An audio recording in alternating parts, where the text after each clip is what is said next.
Oh, Wildman! Wildman! Hola, Papi! Hey, what you doing? So I know you asked me many years ago now, what are my thoughts on Mark Zuckerberg?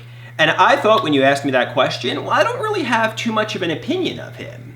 I mean, obviously I think of myself as an innovative kind of performer who could potentially turn himself into a billionaire. But, I thought, even more in depth about it. And I thought to myself, well, he's kind of one of the forefathers of social media. Yeah. And Yes. I spend all day, every day on social media. And I would say I have a social media addiction.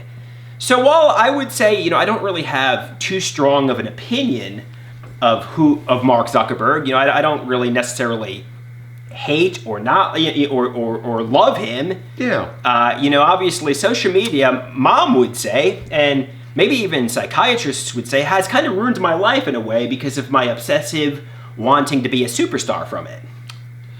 A lot of valid points there. I mean, but you have to kind of analyze, I guess, what you do on social media and how you use it also.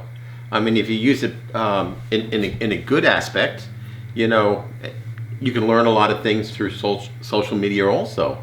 So it's kind of like a two-sided coin. That's true. I know some people say, obviously, social media is as addicting as gambling, as cigarettes, and a lot of these companies are obviously trying to cover it up. And while there's pros and cons to addiction, while there's pros and cons to social media, obviously the pros are you can promote yourself.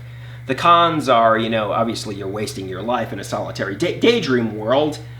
Ultimately, if hypothetically speaking, if I did make myself a superstar from these social media videos, hypothetically speaking, would I get cancer from the years of wasted time and be like the Marlboro Man? You know what I mean? Like, oh, by the way, this is Mr. Social Media, and if you don't know who the Marlboro Man is, he wound up getting cancer because he was like a healthy-looking guy and he smoked a lot of Marlboro cigarettes. But while he's known as being the symbol for Marlboro, he also is known for being Mr. Cancer too. You know what I mean? Yeah, but how do you think you're gonna get cancer from social media? Well, obviously, the obsessive nature of constantly being addicted to the phone, social media, and just wasting my life. Yeah, it's ruined my life. I don't know.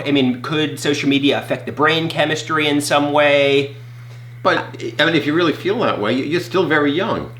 So you can make better lifestyle choices. Exactly, correct. I know people who've had gambling addictions, and I know, as a matter of fact, I have a friend from New York City. He was highly addicted to video games. So obsessed with video games that he wouldn't eat. He spent all day, every day playing video games. Yep. And eventually he said enough is enough. He shaved his head and he completely turned his life around. He's like, I'm going to abstain from video games. And frankly, that's what I should probably do too. I should probably get off social media, tell myself this is not a ticket to superstardom or fame, and I should probably go to mental health recovery groups. Easier said than done when you have an addiction to something.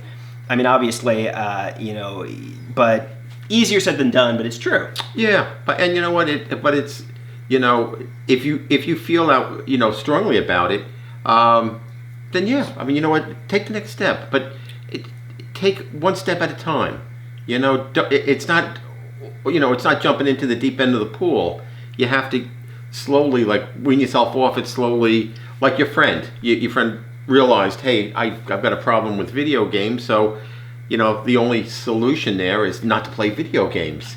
And yeah, if you're addicted to something, and I'm definitely without a doubt addicted to social media, people have been telling me that for the past 10 years, then stop posting on it. Yeah, and turn the page, you know? And that is what it is.